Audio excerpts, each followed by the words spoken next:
Nous allons maintenant voir ensemble comment changer les couleurs, la police d'écriture, mais également d'autres options sur notre site internet.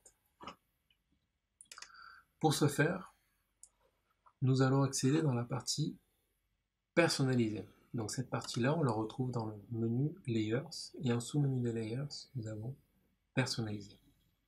On va cliquer dessus.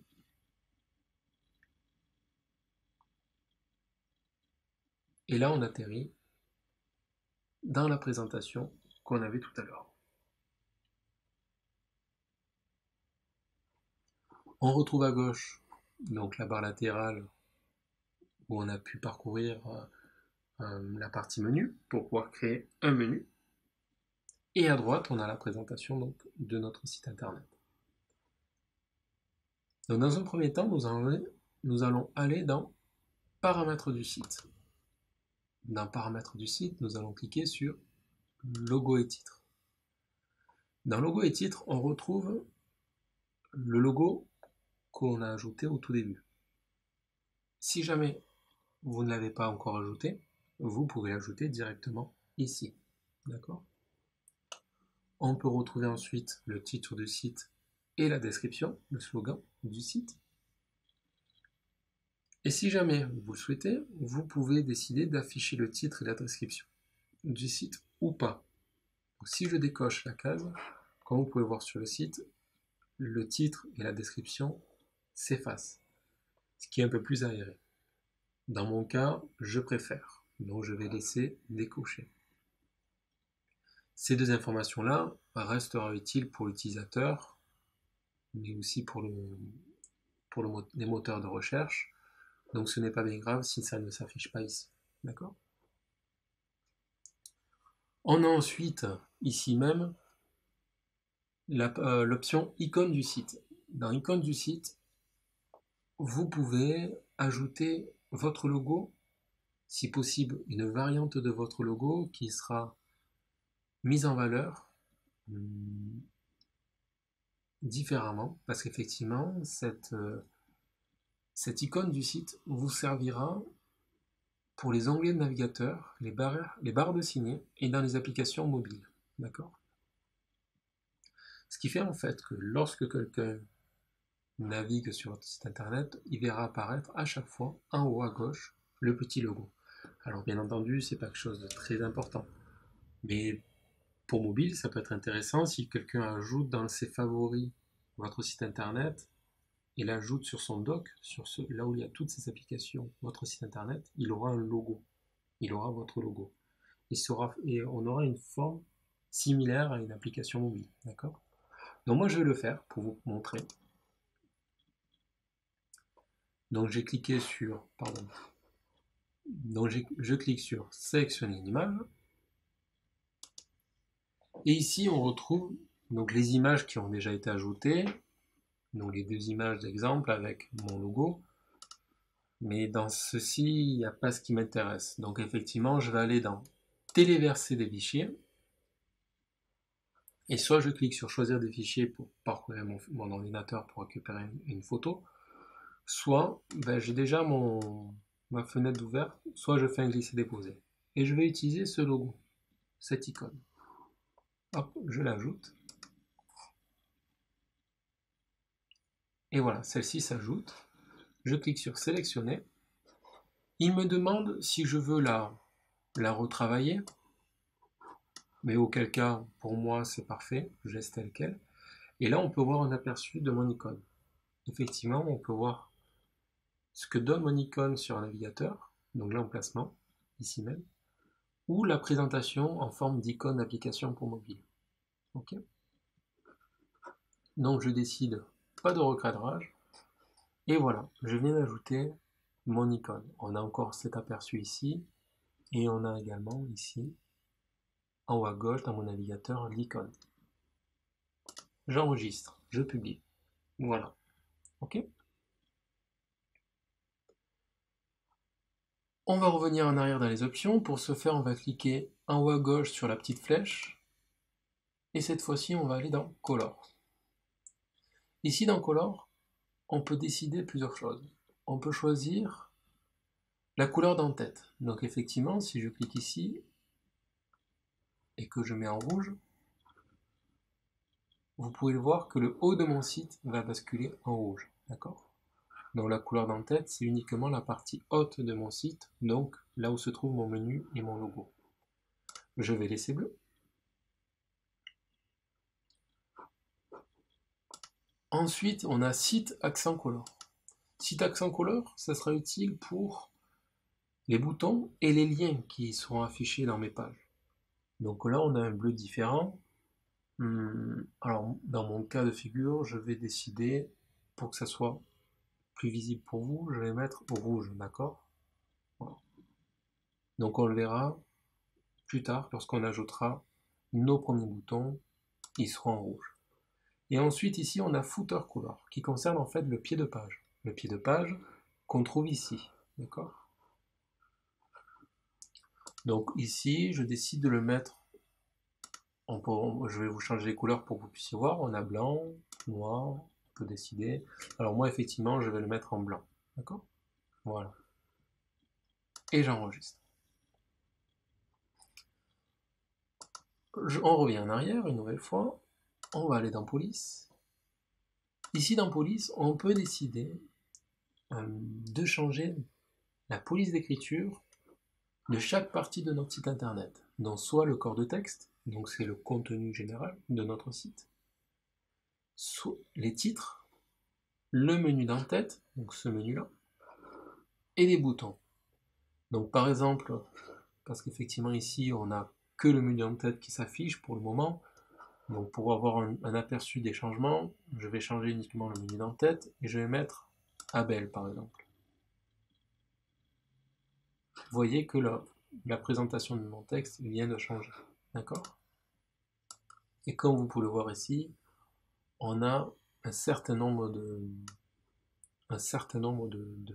polices qui sont distribuées par Google, d'accord? Alors je vais mettre OpenSAN, parce que de manière générale c'est une police assez sympa. Je vais mettre OpenSAN Condensed. Je vais remettre OpenSAN. Et si jamais vous avez du mal à découvrir les polices d'écriture, vous pouvez cliquer ici pour voir cette police dans Google Fonts. Donc si je clique là, ça va m'ouvrir une nouvelle fenêtre. Et je vais accéder en fait à la bibliothèque de Google, d'accord? Donc ici, je peux avoir l'aperçu de cette police qui s'appelle OpenSAN. Et si jamais je veux toutes les découvrir, je peux cliquer sur Directory, en haut à droite. Et là, j'ai la liste complète des polices. Donc je peux décider de filtrer, par exemple, pour avoir des polices d'écriture à la main. Et par exemple, si Pacifico m'intéresse, donc cette police d'écriture se nomme Pacifico, donc parfait, je veux celle-ci. Je retourne sur mon site et dans menu d'en-tête, je peux aller choisir Pacifico. D'accord? Donc dans mon cas, c'est illisible, donc bon, je vais revenir sur OpenSAN, par exemple. Donc effectivement, l'outil LayersWP propose énormément de polices, mais il faut les connaître. Et pour les connaître, rien de plus intéressant que d'accéder dans le catalogue de Google pour les découvrir et voir leur apparence d'écriture pour ensuite pouvoir se décider lesquels on va choisir pour notre site. D'accord? Et je vais publier. J'enregistre. On revient de nouveau en arrière. On a d'autres options. On a un réglage de la page d'accueil. Comme vous pouvez le voir, c'est les réglages qu'on avait tout à l'heure. D'accord? C'est un raccourci pour changer les réglages de la page d'accueil ou de la page d'article. Donc parfait, on l'a déjà fait. On peut revenir en arrière. On a script additionnel. Alors ici, c'est intéressant pour plusieurs choses. Les scripts additionnels permettent d'intégrer plusieurs fonctionnalités, notamment la première, Google Analytics. Alors Google Analytics, c'est un outil qui permet d'analyser votre site internet. Savoir combien de personnes visitent votre site tous les jours, d'où est-ce qu'ils viennent, est-ce qu'ils utilisent votre site sur leur téléphone portable, sur ordinateur, etc. Voilà, c'est un outil proposé par Google qui est gratuit et qui analyse énormément d'informations et vous donne énormément de données pour connaître le taux de fréquentation de votre site internet. Étant donné que ce cours ne concerne pas Google Analytics, nous n'allons pas voir comment cet outil fonctionne, mais effectivement, c'est ici que vous allez pouvoir ajouter l'identifiant que Google Analytics vous communique. Vous l'ajoutez ici et ça va s'appliquer sur tout votre site internet. Vous avez également le Google Maps API Key. En fait, c'est la clé Google Maps. Google Maps, c'est une option gratuite par Google qui vous permet d'avoir une carte sur votre site, d'accord? Pour opérer votre entreprise, etc. Il est fort probable que cette carte, au bout d'un certain temps, ne fonctionne plus. Parce que vous avez un quota à ne pas dépasser, étant donné que c'est gratuit. Il existe néanmoins une possibilité d'inscription sur Google Maps pour obtenir une clé.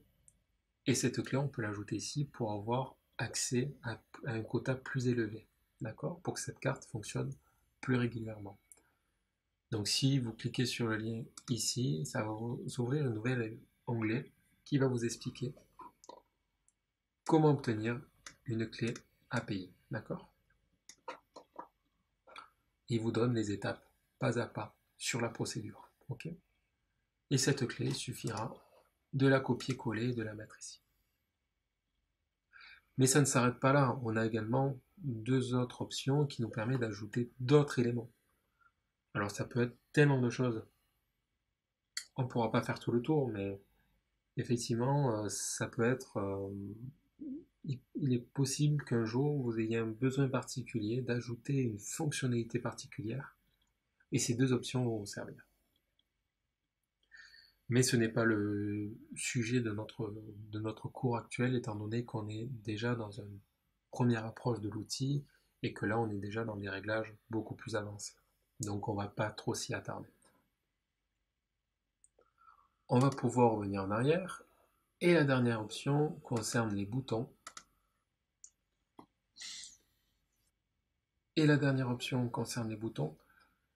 Mais comme vous allez voir, cette option est uniquement accessible pour la version Pro qui est payante, d'accord? Donc on n'a aucune option à changer pour le moment. On va pouvoir revenir en arrière 2 fois pour revenir au tout début. Donc là on vient de changer les paramètres du site. Maintenant on va pouvoir changer les paramètres de l'entête. Donc on va cliquer sur en-tête et on va cliquer sur styling. Ici dans styling, on va pouvoir changer l'apparence de notre en-tête. Comme vous pouvez le voir, actuellement le logo est à gauche. Mais rien ne nous empêche de choisir par exemple le logo à droite. D'accord? Ou le logo centré haut. Ou carrément avoir le menu à gauche. D'accord? Dans notre cas, on va choisir éventuellement le logo centré haut. D'accord? Alors dans notre cas, on va pouvoir choisir éventuellement le logo gauche. On va rester classique. On peut définir la largeur de l'entête. Actuellement, la largeur est en encadré, mais c'est un encadré invisible. C'est-à-dire que là, vous voyez, le logo s'arrête ici. Il ne va pas tout à gauche de ma page. Pareil pour le menu, il ne va pas tout à droite. Il y a un encadré qui est délimité ici par ces lignes invisibles. D'accord? Si je mets taille originale, là, on va voir notre logo qui va se mettre tout à gauche et notre menu qui va se mettre tout à droite. Il va s'adapter à notre écran, que j'agrandisse ou pas. D'accord? C'est esthétiquement moins joli, mais ça peut être utile pour certaines situations que vous allez découvrir en manipulant l'outil. Donc on va rester sur encadré. Et il nous reste en fait deux dernières options. On a l'option collant Et on a l'option transparent. Alors, malheureusement, on ne pourra pas avoir un aperçu direct de ce que ça fait. Mais ce qu'on va faire, on va les activer tous les deux. Et on en reparlera le moment venu. Mais en quelques mots, collant permettra d'avoir toujours le menu qui s'affiche, même si on va tout en bas de notre page. Et transparent overlay permet d'avoir un fond transparent au niveau de notre menu, de notre logo. Ce qui permettra de faire des choses avec des images, etc. Donc on va activer ces deux options qui sont très sympas au niveau visuel et qui seront très utiles également pour le visiteur. D'accord ? Et on va cliquer sur enregistrer. On va revenir en arrière.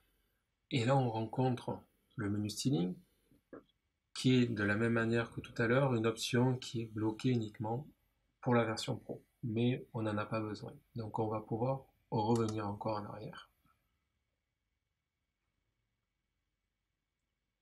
Et on va aller dans pied de page. On va choisir styling. Et ici, on a une option qui se retrouve de la même manière que pour l'entête, l'encadrement. C'est la même chose. On va pouvoir faire un test. Vous voyez ici. Voilà. Et on a des zones de widget. Les zones de widget, je n'en parle pas encore. On va le découvrir par la suite. Et pour terminer, on a deux options, le copyright et le soutenez layers. Soutenez layers, c'est un petit badge qui permet de faire de la pub pour l'outil. Moi, je le désactive. Voilà. Et on a le copyright, c'est le fameux copyright qui permet d'expliquer que tous les droits sont réservés aux propriétaires du site internet, etc.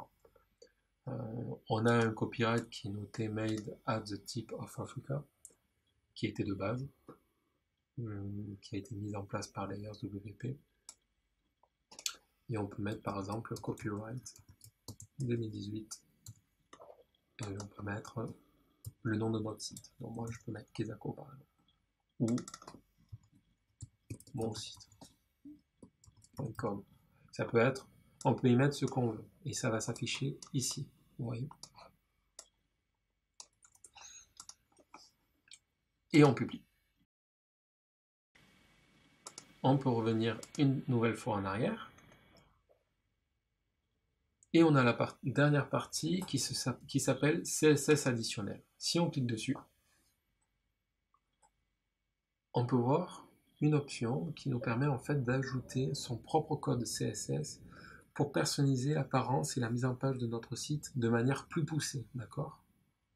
On a même un lien qui nous amène vers un site pour apprendre, pour en savoir plus sur le CSS, d'accord ? On peut fermer. Et effectivement, ici, c'est une partie qui sera utile pour les développeurs. D'accord ? Ce sont des personnes qui ont plus d'aisance et qui pourront modifier à 100% le site internet grâce à du code CSS. Si vous n'êtes pas développeur, vous n'avez pas besoin d'y aller, ce n'est pas nécessaire. D'accord ? On va revenir en arrière. On vient de voir ensemble comment modifier les paramètres généraux de notre site. On a mis en couleur notre site internet, on a choisi un peu les dispositions, les présentations, et donc on arrive à un résultat qui commence à prendre forme. Pour cette vidéo, c'est terminé. On peut maintenant passer à la prochaine vidéo.